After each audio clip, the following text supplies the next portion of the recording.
আল্লাহ মানুষকে সুখ দুঃখ দিয়ে এই পৃথিবীতে সৃষ্টি করছে। আল্লাহ সর্বশক্তিমান, সব কিছুর মালিক। আল্লাহ সব কিছু ভালো মন্দ কাকে কী করবে না করবে উনি বলতে পারবে। আসসালামু আলাইকুম, সবাই কেমন আছেন? আশা করি সবাই ভালো আছেন।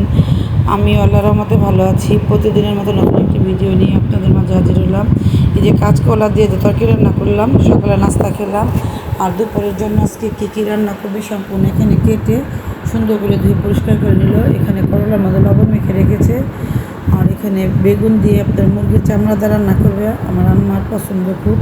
কার কার পছন্দ কমেন্টে জানাবেন। কেন বললাম, দেখবেন অনেক মানুষ একটা যদি কাজে হাত দেয়, আপনি অনেকের ধৈর্য হারা হয়ে যায়।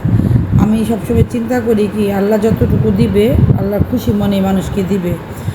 আমি অধৈর্য হলে কখনো কোনো কাজ করতে পারবো না। এই যে আমার জন্য তরকারি বসালাম, এখানে দিয়েছি কাঁকরোল, লাউ, বেগুন, আর হচ্ছে 2 টুকরা মাছ আর 4টা চিংড়ি মাছ দিয়ে বসাইছি। শুধুমাত্র 2 টাইম খাবো। দেখেন কতগুলো ঝোল দিচ্ছি, কারণ তরকারিটা অতিরিক্ত নরম হয়ে যায়। মাঝে মাঝে আমার তরকারি খাইতেও ইচ্ছা করে না।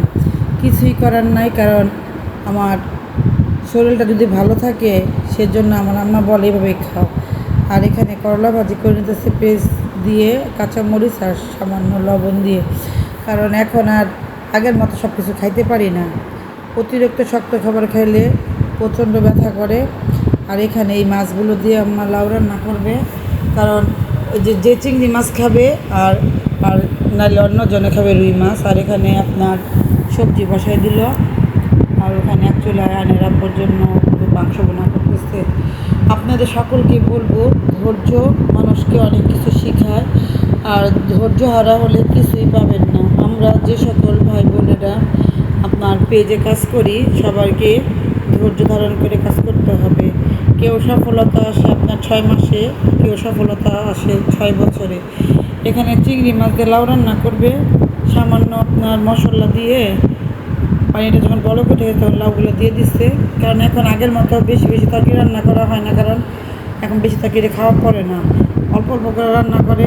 বাসায় অসুস্থ আমার আব্বা, আমি, কারণ এত তরকারি খাওয়া যায় না। এখানে বেগুন দিয়ে আপনার মুরগির চামড়া রান্না করতেছে। এটা হচ্ছে লাল মুরগি আছে, ওই লাল মুরগির চামড়া।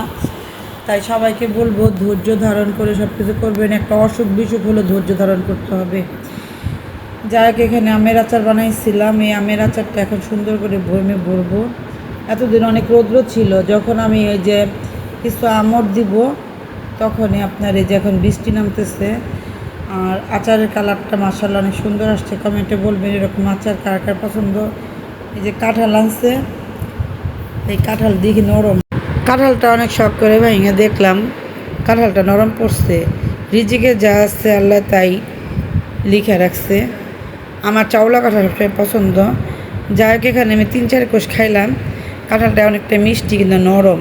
কাঁঠালটা ধরেন যদি শক্ত কাঁঠাল হইতো, প্রায় অনেকগুলো খাইতে পারতাম। তো আজকের ভিডিওটা এখানে শেষ করলাম।